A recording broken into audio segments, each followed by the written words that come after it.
puesta en escena, como en esta oposición que dirige María Corina y estos sectores, que también pues hay un reclamo permanente de democracia, pero sobre un discurso de venganza, de te voy a meter preso, te voy a fregar, que lo que genera es que el otro plantee la confrontación como escenario. Entonces, en la confrontación el gobierno tiene más fuerza.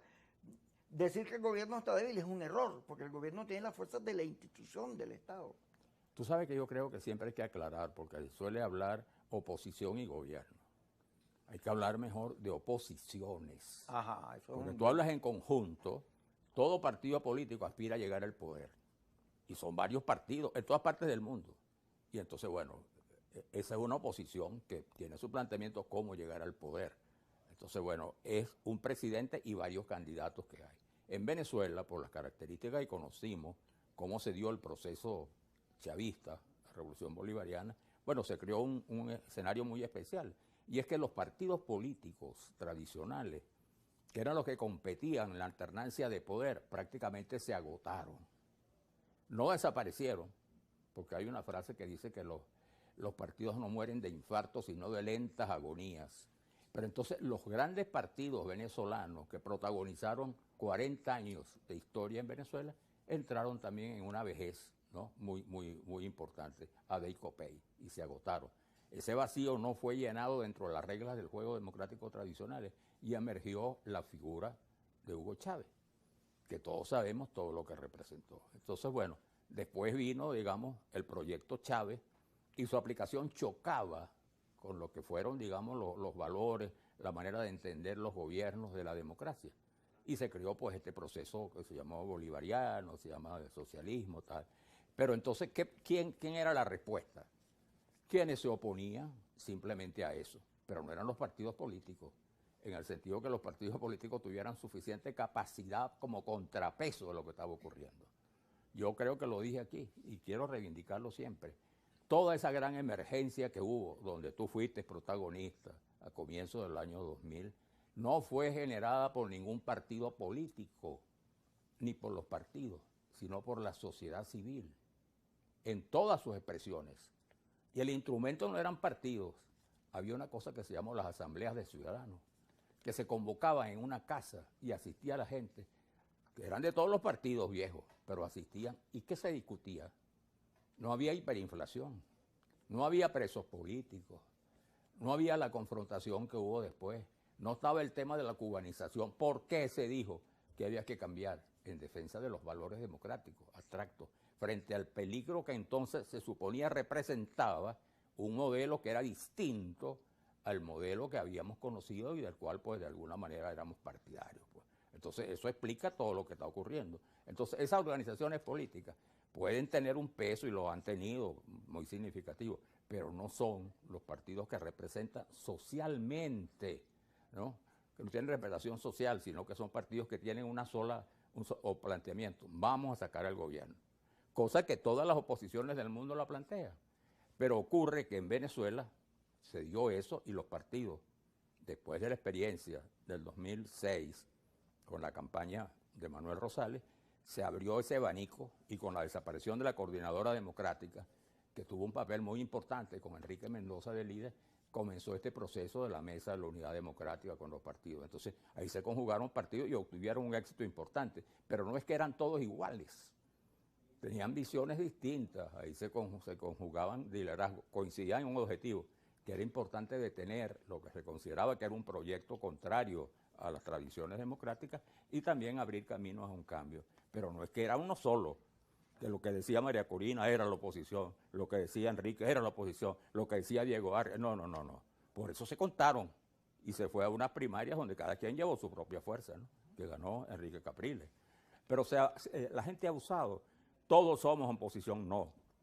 Ya ahí ocurre un hecho importante, lo que ocurrió ya justamente el 2017 y en el 2019, que esa oposición se fractura entre dos.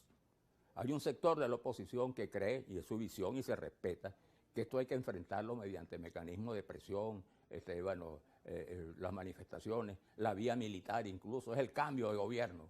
Y hay otro sector que dice que hay que respetar las reglas del juego democrático, aunque no todas sean favorables, porque a mí me causa mucha curiosidad cuando oigo que dice unas elecciones competitivas. Bueno, yo quiero que me explique qué es competitivo. Todas las elecciones son competitivas y en todas las elecciones hay una ventaja que tienen los gobiernos a través de cualquier mecanismo de hacerlo, ¿no? Y recuerdo, por cierto, que Petro en estos días se burló y dijo, bueno, pero si ustedes no creen en las elecciones venezolanas, díganme si supieran cómo son las elecciones colombianas, en las elecciones que lo han elegido presidente. Porque en Colombia, bueno, se compran los votos en las esquinas y no hay instrumentos. Entonces, ¿qué pasa? Que esa oposición que planteó la salida, que planteó las guarimbas, que planteó y se entregó a la política americana, y no americana como institución, sino a la política de Donald Trump, que era una política injerencista, como él lo ha confesado, dirigida, como lo dijo él mismo, era agarrar el petróleo de Venezuela. Se casó con esa propuesta, y eso la diferenció del resto de la oposición, que quiere el cambio, pero tienen valores democráticos nacionalistas. Y ese deslinde es el que está pendiente hoy. Y ese deslinde fue, importante decirlo, a las elecciones del 2021, no, del 2020, y ahí se demostró que ese sector, que era denigrado, que se llamaba los Balacanes, contaba con el voto mayoritario de esa oposición. Porque, bueno, decretaron entonces la tesis de la abstención. Y como hemos dicho, se amputaron las piernas. El jinete que se amputa el atleta que se amputa las piernas, bueno, desaparece. No tiene la representación que tenía en el Parlamento. Y bueno, si no juegas no puedes ganar. Entonces, eso es lo que está planteado hoy.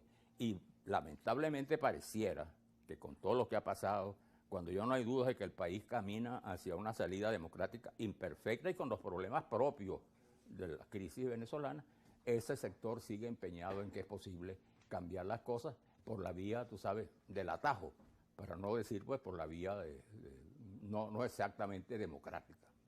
Fíjate, yo sé que a la gente, a los sectores más radicalizados, le molesta lo que uno dice y va y te caen encima, traidor, vendido, alacrán. Esa manera de actuar tiene que ser revisada porque impide debatir todo esto que estamos hablando.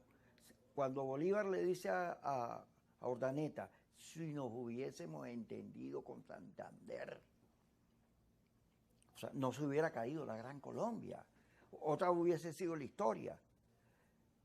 Nosotros tenemos hoy que hacer una reflexión parecida, porque hay gente que no se da cuenta que cuando tú agarras régimen, dictadura, los presos políticos, la Corte Internacional, si llego al gobierno te meto preso, vas a pagar, va a haber justicia, se trata de una pelea entre el bien y el mal, yo soy el bueno y tú eres el malo, el que no está conmigo es un alacrán, un vendido, todos esos partidos que van son porque son jalamecate del gobierno, en cambio los que sí luchan de verdad están todos excluidos. Todo ese discurso te sirve, bueno, para un sector del país que puedes irlo subdividiendo.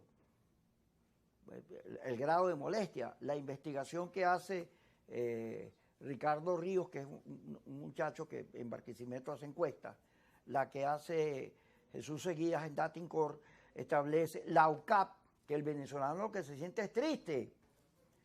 Los que están muy bravos, llenos de rabia, la abuela decía rabia le da a los perros, son 12%.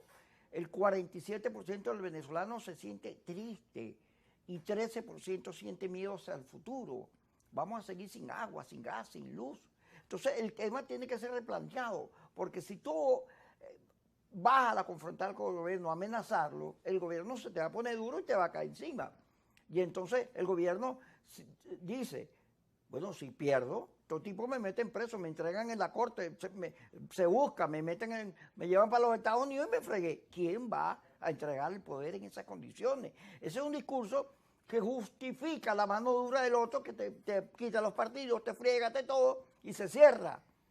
La oposición tiene que evitar seguir en el mismo discurso de cerrar el gobierno, de ir a la confrontación, no solo porque ese es su terreno preferido, sino de que además ¿qué ganamos si se va para Cuba, si se va para Nicaragua? Lo que hay es que mantener las libertades democráticas y lograr entenderse en debates que la propia institucionalidad tiene en el Congreso, en la sociedad, para generar que haya alternabilidad sin riesgo, en paz, como se llama el partido de Mercedes Balaguer, cambio en paz.